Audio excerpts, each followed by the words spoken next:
Hello বন্ধুরা, চলে আসলাম নতুন একটা ভিডিও নিয়ে। আশা করি সকলেই ভালো আছেন। তো এই ভিডিওতে আপনাদের দেখাবো পাম্প মোটর কিভাবে বাইন্ডিং করতে হয় শুরুর থেকে একবারে শেষ পর্যন্ত।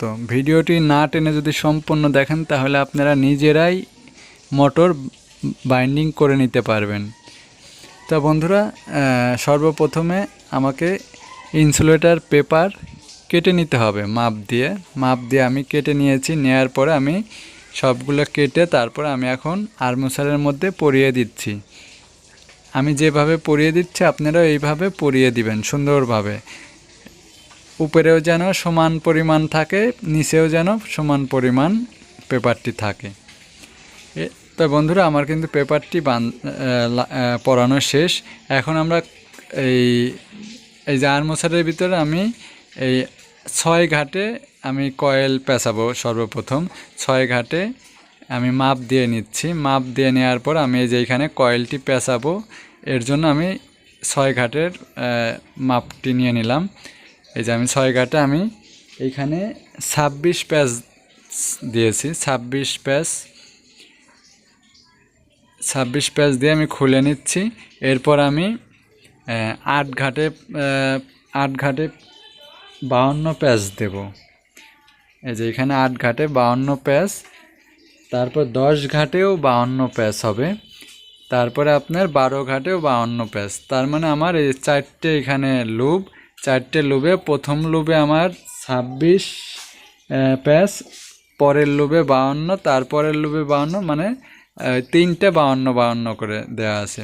তা বন্ধুরা, আমি কিন্তু এই যে আর্মচারের ভিতরে তারটি পরিয়ে দিচ্ছি। এটা 26 প্যাচের যে তারটি, মানে ছোট কয়েলটি, এই কয়েলটি আমি 8 ঘাটে পরিয়ে দিচ্ছি। 8 ঘাটে পরিয়ে দেওয়ার পরে আমি 6 ঘাটে পরিয়ে দিচ্ছি। 6 ঘাটে পরিয়ে দেওয়ার পরে আমি পরের লুপটি 8 ঘাটে পরাবো, তারপরেরটি 10 ঘাটে, তারপরেরটি 12 ঘাটে।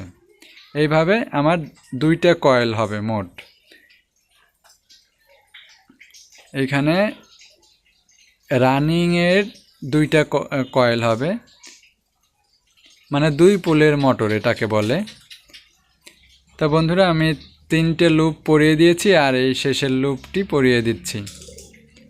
আপনারা এইভাবে পরিয়ে দিবেন। তো বন্ধুরা, আমি 1 পুল মোটর বেঁধে নিয়েছি।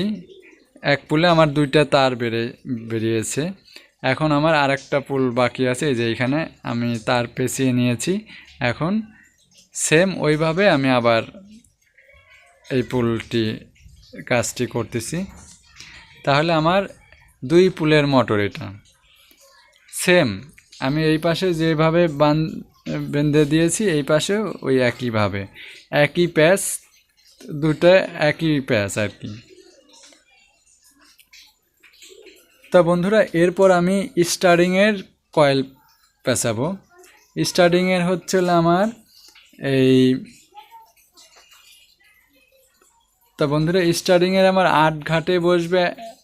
8 ঘাটে, 10 ঘাটে, 12 ঘাট, 3টে লুপ। 3টে লুপে আমার 8 ঘাট, 10 ঘাট, 12 ঘাট বসাইতে হবে, এটা মনে রাখবেন। তা আমার যে 8 ঘাটের তারটি, এটা আমার প্যাচ দিয়েছি 22 প্যাচ। আর 10 ঘাটের যে প্যাচটি, এটা হলো 46 প্যাচ। 12 ঘাটের যে প্যাচ, এটাও 46 প্যাচ।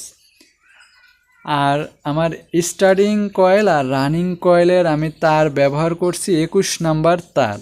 যেহেতু আমার 2 হর্সের মোটর, আমি 21 নাম্বার সুপার তার ব্যবহার করছি। আপনারা এটা খেয়াল রাখবেন, আপনার মোটরে যে তার ব্যবহার করা থাকবে সেম ওই তারই আপনারা ব্যবহার করবেন। আমি এইখানে 21 নাম্বার তার ব্যবহার করছি বিধায় যে আপনারা 21 নাম্বারই ব্যবহার করবেন না।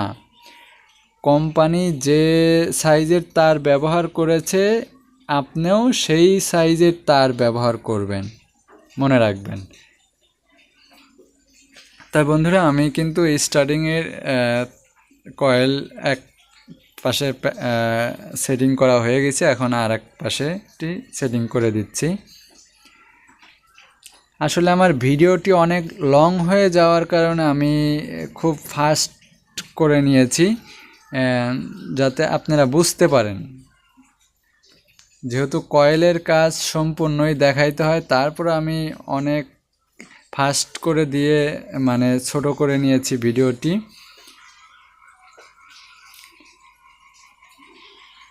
তো বন্ধুরা, আমার কিন্তু এই যে রানিং যে কয়েল মানে স্টার্টিংয়ের যে কয়েলটি, এটা পেঁচানো শেষ, প্রায় শেষের দিক। আর একটা লুপ বাকি আছে, এই লুপটি পরিয়ে দিলেই আমার স্টার্টিংয়ের কয়েল পেঁচানো শেষ। তো বন্ধুরা, একটা জিনিস মনে রাখবেন যে আমি রানিং কয়েল পেঁচিয়েছি কিন্তু 2টা তার ব্যবহার করছি, আর স্টার্টিংয়ে কিন্তু আমি একটা তার ব্যবহার করছি। এই দিকটা আপনারা একটু খেয়াল করবেন। কত মোটরে আপনার 1 তারই ব্যবহার করে, আবার কত মোটরে 2 তার ব্যবহার করে। আমি এইখানে 2 তার ব্যবহার করছি, যেহেতু আমার অরিজিনাল বান্দা ছিল 2 তার দিয়ে, এই জন্য আমি এখানে 2 তারই ব্যবহার করেছি আমার মানে রানিংয়ে। তারপরে এই যে এখানে কটন টেপ ব্যবহার করছি আমি। কটন টেপ দিয়ে আপনার এই কয়েলটি সুন্দরভাবে বাইন্ডিং মানে পেঁচিয়ে দিতে হবে। তা না হলে আপনার কয়েলটির সঙ্গে যখন কারেন্ট মানে ইলেকট্রিক লাইন দেওয়া হবে, তখন কিন্তু আপনার কয়েলটি ভাইব্রেশন হবে। এর জন্য আমার এই কটন টেপ ব্যবহার করে করে দিতে হয়, বেঁধে দিতে হয়, যাতে সরানো না হয় কয়েলটি। এরপরে সুন্দর করে কটন টেপ পেঁচিয়ে আপনার বান্ডিশ দিয়ে দিতে হয়।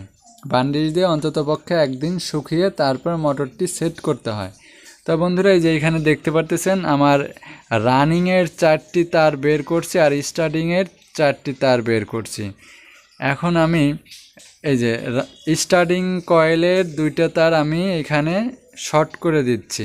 তা বন্ধুরা, আপনারা দেখতে পারতেছেন স্টার্টিংয়ের 2টা তার শর্ট করে দিয়েছি, আর 2টা তার আছে স্টার্টিংয়ের। এখন রানিংয়ের 2টা তার আর হলো স্টার্টিংয়ের 1 মাথা আমি এইখানে শর্ট করে দেব। তা আপনারা এইভাবে শর্ট করে দিবেন। দেওয়ার পর এখন আমার 8টা তারের থেকে আমার 3টে তার আছে, দেখতে পারতেছেন, 2টা রানিং আর একটা স্টার্টিং। তাহলে এই যে আমার ব্লু কালার তারটি রানিং, আর লাল তারটি রানিং, আর হলুদ তারটি স্টার্টিং। আপনারা এই জিনিসটি মনে রাখবেন। আমি যখন ক্যাপাসিটারে কানেকশন করব তখন আপনারা বুঝতে পারবেন। আমার হলুদ তারটি স্টার্টিং। তারপর ভালো করে এখানে সোল্ডারিং করে দিবেন, যাতে লুজ কন্ট্যাক্ট না হয়ে থাকে। লুজ কন্ট্যাক্ট হয়ে থাকলে আপনার যদি কানেকশন ঠিক মতো না পায়, মোটরটি কিন্তু জ্বলে যাবে। এই দিকটা আপনার খেয়াল রাখতে হবে। তা বন্ধুরা, এরপরে সুন্দর করে এম্পিয়ার টিউব পরিয়ে দিবেন। একটা পরাইছি আমি, কিন্তু ডবল করে পরিয়ে দিয়েছি। আপনারাও ডবল করে পরিয়ে দিবেন, যাতে আপনার কোথাও শর্ট হয়ে যেন না যায়। একটা পরানোর পরে আমি আরেকটা করে পরিয়ে দিয়েছি, আপনারা এইভাবে দিতে পারেন আর কি। তারপরে কটন টেপ দিয়ে সুন্দর করে পরিয়ে এই সফট অ্যান্ড ম্যালেট হ্যামার দিয়ে আপনি সুন্দর করে কয়েলটি বাড়ি দিয়ে ঠিক করে নেবেন। তা বন্ধুরা, আমার মূলত কাজ শেষ। এখন আমি টেস্ট করার জন্য আমি বান্ডিশ দেই নাই, আমি মোটরটি আগে টেস্ট করব যে আমার পাম্পটি চলে কিনা। যদি না চলে তাহলে আবার দেখতে হবে। এই জন্য বান্ডিশ আগেই দেওয়া যাবে না। বান্ডিশ না দিয়ে আমি সেট করে দেখতেছি যে আগে চলে কিনা। যদি মোটরটি তো অবশ্যই চলবে, তারপর আমি টেস্ট করে নেবেন আপনারা। বান্ডিশ দেওয়ার আগে টেস্ট করে নেবেন, যাতে বান্ডিশ দিলে কিন্তু পরে আর কয়েল খোলা যায় না। এই জিনিসটা একটু মনে রাখবেন। তো বন্ধুরা, এই যে আমি ক্যাপাসিটার 2টা ক্যাপাসিটার আমি 2টার সঙ্গে লাগিয়ে দিচ্ছি। এরপরে 2টা ক্যাপাসিটার 2টার সঙ্গে লাগিয়ে দিচ্ছি 35-35। এরপরে এই যে রানিং কয়েলের তারটি ক্যাপাসিটারে লাগালাম, আর স্টার্টিং কয়েলের তারটি ক্যাপাসিটারে লাগিয়ে দিলাম। এখন আমার এই যে এখানে যে তারটি, এটা হচ্ছিল রানিংয়ের আমি নিউট্রাল ব্যবহার করলাম ওইটা, আর এইখানকার যে রানিংয়ে আমি ফেজটি ব্যবহার করলাম। করার পরে আমি এখন টেপটি পেঁচিয়ে আমি মোটরটি চালিয়ে আপনাদের দেখাচ্ছি। তো বন্ধুরা, ভিডিওটি ভালো লাগলে একটা লাইক দিবেন, আর আমার ইউটিউব চ্যানেলে যারা নতুন তারা সাবস্ক্রাইব করতে ভুলবেন না। আর এই ধরনের নতুন নতুন টিপস পেতে বেল বাটনে ক্লিক করুন, যাতে আমি ভিডিও আপলোড দিলে আপনারা পেয়ে যান। আর যারা ফেসবুক পেজে দেখতেছেন তারা পেজটিকে ফলো করবেন, লাইক করবেন, শেয়ার করবেন। তা ভালো থাকবেন সবাই, সুস্থ থাকবেন। আজকের মতো এখানেই বিদায় নিচ্ছি। আল্লাহ হাফেজ।